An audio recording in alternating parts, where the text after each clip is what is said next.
What's the deal, everybody? It's your boy C1. We're back here for another video today, and we're continuing our list of the top 100 best NASCAR races of all time. Let's get it. At number 49, we got the 1953 Daytona Beach Grand National and Modified Sportsman race. The 100-mile Modified Sportsman race had 136 cars on the starting grid, the largest field ever in any NASCAR event. There was multiple wrecks in the race, but no cautions were flown, and Con Owens took home the victory.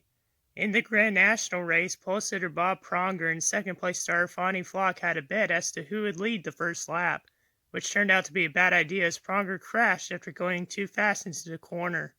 On the last lap, Flock ran out of gas and his teammate Slick Smith tried to push him to the finish, but he was passed by Bill Blair, who took home his first career and only NASCAR win. It was the first NASCAR Grand National race in history to be determined by a last lap pass. At number 48 is the 2007 Coca Cola 600. It was held in front of 175,000 people, and it was the 48th running of the 600-miler. It was race number 12 on the season, and Ryan Newman won the pole.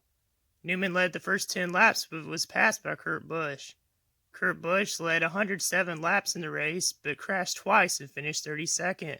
On lap 53, Jimmy Johnson blew a tire, resulting in a multi-car crash, bringing out the second caution of the race. On the ensuing restart, Tony Raines got loose and got to Jeff Gordon, resulting in this crash, bringing out the third caution. Edge Allmendinger, Jeff Burton, and Robbie Gordon were also involved. Brian Vickers led 76 laps and finished 5th. Jimmy Johnson led 83 laps and finished 10th. There was 13 cautions in the race, 9 being crashes, and there was a total of 29 lead changes. In the closing laps, it came down to pit strategy. Tony Stewart, who led 55 laps, had the pit and ended up finishing 6th. While the leaders pitted, Casey Mears conserved fuel and was out in front. He was able to save enough and captured his first and only career Cup Series victory. J.J. Yeley finished a career-best 2nd, Kyle Petty finished 3rd, Reese Orbison finished 4th, and Jimmy Johnson finished 5th. At number 47 is the 1988 Napa Auto Care 500 at Martinsville. It was race 27 of 33 on the season. Ernie Irvan was on the pole and led the first 14 laps. Jimmy Spencer had a rough day on the track, spinning twice, the second time after a bump from leader Sterling Marlin. Marlin led 231 laps but finished 4 laps down in 18th. The temperature was in the mid-90s and nearly 150 degrees in the race cars. Several drivers were replaced because of exhaustion during the race, and most were given lots of fluids and oxygen after the race. To make matters worse, some drivers were without air conditioning, so they were given ice packs to put in their fire suits. Dale Jarrett blew an engine on lap 300 and finished 42nd. Jeff Gordon would extend his points lead to 199 points over Mark Martin. On lap 444, a big crash brought out the final caution of the race. Ricky Rudd led 198 of 500 laps, including the last 96. Ricky Rudd held off Jeff Gordon to capture his first win of the season and made it his 17th straight season where he had won a race. At number 46 is the 39th running of the Great American Race. The weather was cloudy for most of the afternoon and evening, and temperatures were in the low 60s. On lap 10, the first caution came out when Robert Presley's car caught air and went for a wild ride. Jeff Gordon led 34 laps before the halfway point of the event, and Mark Martin took the lead on lap 94 on a restart after a 3-car accident on lap 90. Martin would lead the next 52 laps. Jeff Gordon suffered a cut tire and was in danger of going a lap down after taking an unscheduled pit stop. He was able to stay in front of Mark Martin long enough before a caution came out, and he was able to get back on the lead lap. In the closing laps, Jeff Gordon caught back up to the leaders and battled Dale Jarrett, Dale Sr., Ernie Irvan, Bill Elliott, and Sterling Marlin for the win. With 12 laps to go, Dale Sr. hit the backstretch wall and then made contact with Dale Jarrett, causing his car to roll over. Ernie Irvan hit him while he was on his roof. The hood of Irvan's car detached and sailed into the backstretch grandstands, injuring a few spectators. Sr. noticed that his tires were still in the car and had his car taken off of the tow truck, and he drove it back to pit road. The car was repaired and Earnhardt was able to return to the race, finishing 5 laps down in 31st. With 6 laps to go, Jeff Gordon passed Bill Elliott for the lead, which led to quite controversy because his car was underneath the yellow line, and his teammates Terry Labonte and Ricky Craven got by Bill Elliott on the outside.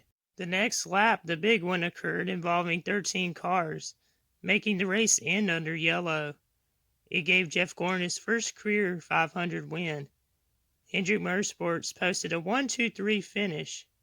Terry Labonte second, Ricky Craven third. At number 45 is the 1980 Southern 500 at Darlington.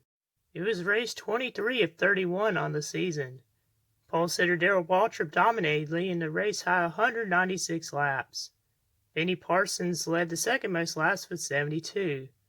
There was 14 cautions in the race and 28 lead changes. With 39 laps to go, a chain broke on Darrell Waltrip's car, and David Pearson passed him for the lead. Pearson led a total of 30 laps in the race and came back from being a lap down earlier. In the end, it was him, Benny Parsons, and Dale Earnhardt Sr. battling for the win. With 2 laps to go, all 3 leaders crashed in turn 1 because of oil on the track. Pearson tried to limp his car across the line first to make it to the caution flag. He was trying desperately to hold off Terry Labonte, but off turn 4, Terry Labonte beat him to the caution flag, meaning Labonte won the race. It was Terry Labonte's first career win. Pearson finished second, Harry Gant third, Benny Parsons fourth, and Neil Bonnet fifth. Dale Earnhardt, who had led 27 laps, finished a lap down in seventh. I may be a little biased here, but number 44 is the 61st running of the Great American Race. I had a fantastic weekend there. It was my first time at Daytona Speed Weeks. Even so, the race was actually really entertaining and very fun to watch. Kyle Busch won Stage 1 and Ryan Blaney won Stage 2. The race was pretty calm heading into the final stage. With 42 laps to go, there was a crash heading into pit road. Jimmy Johnson was collected, as well as Ricky Stenhouse, Tyler Reddick, Garrett Smithley, and Cody Ware. Despite this, Jimmy Johnson was still somehow able to finish ninth and avoid some major wrecks. With 9 laps to go, a 21-car crash brought out the first of 2 red flags. On the next restart, there was another big crash. Ryan Preece, who was in his first career Daytona 500 start, avoided multiple wrecks, including this one, and finished 8th.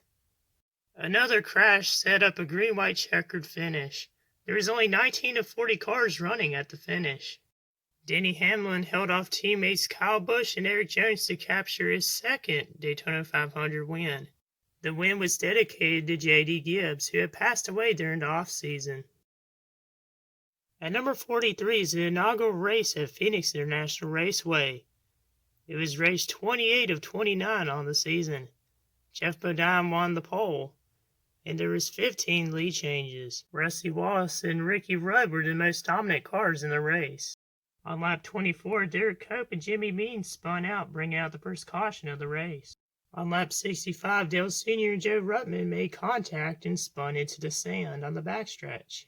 Ricky Rudd led 183 of 312 laps, and Rusty Wallace led 68.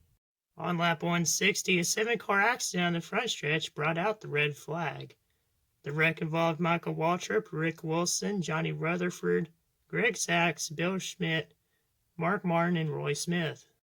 In the closing laps, Ricky Rudd blew an engine and he finished 26th. Alan Kulwicki led 41 laps on the day and captured his first career win. After taking the checkered flag, he went around the track clockwise, and he would refer to it as the Polish victory lap, which is still a famous celebration tradition in NASCAR to this day. At number 42 is the 2018 Roval 400 at Charlotte Motor Speedway. It was the first race on Charlotte Motor Speedway's road course layout. Kurt Busch won the pole. Kyle Larson, Eric Almirola, Alex Bowman, Jimmy Johnson, Eric Jones, Ryan Blaney, Austin Dillon, and Denny Hamlin were all fighting to keep their playoff hopes alive by advancing to the second round. Kyle Larson led the most laps with 47 of 109. Denny Hamlin had to make a couple early unscheduled pit stops, and it eliminated his chance of advancing to the second round. Larson won Stage 1 while Ryan Blaney won Stage 2. Eric Jones suffered a flat tire, but he was able to rebound and continue on in the race. Austin Dillon crashed and hit the wall. He finished 39th, ending his chances. Despite an earlier spin, Brad Keselowski was in the lead and led 29 laps, heading into a restart with just 7 laps to go. But Brad locked up his brakes, resulting in a major pileup in Turn 1, which resulted in a red flag. Kyle Larson, Paul Menard, William Byron, and Kyle Busch were also collected. Kyle Larson suffered major damage but was able to continue. On the final lap, Jimmy Johnson, who hadn't won in over a year, was trying to chase down Martin Truex Jr. for the win. Jimmy Johnson locked up his brakes and spun in the final chicane. He hit Truex Jr. While they both were trying to get back going and get to the finish line, Ryan Blaney passed him to capture his first win of the season.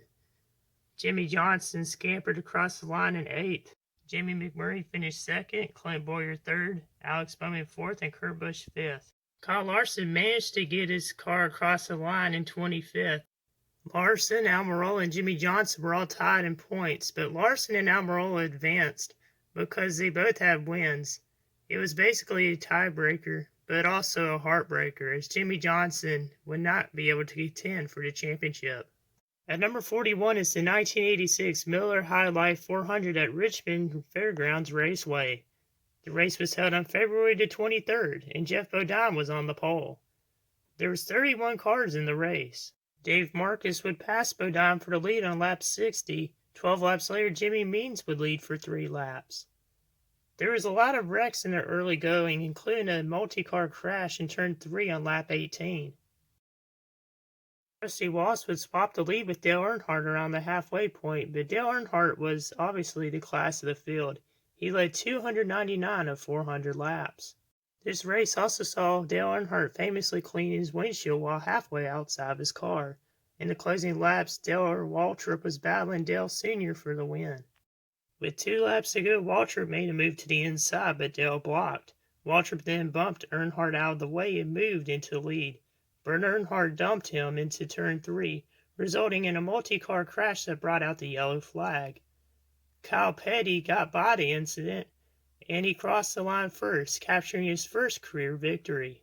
Joe Ruttman, who led 21 laps, finished 2nd. Dale Sr. finished 3rd, Bobby Allison 4th, and Darrell Waltrip 5th. And that'll do it for part 8. Thanks for watching, and if you haven't yet, please hit the like button. Also hit the follow/subscribe button, it helps out a lot. And please tune into the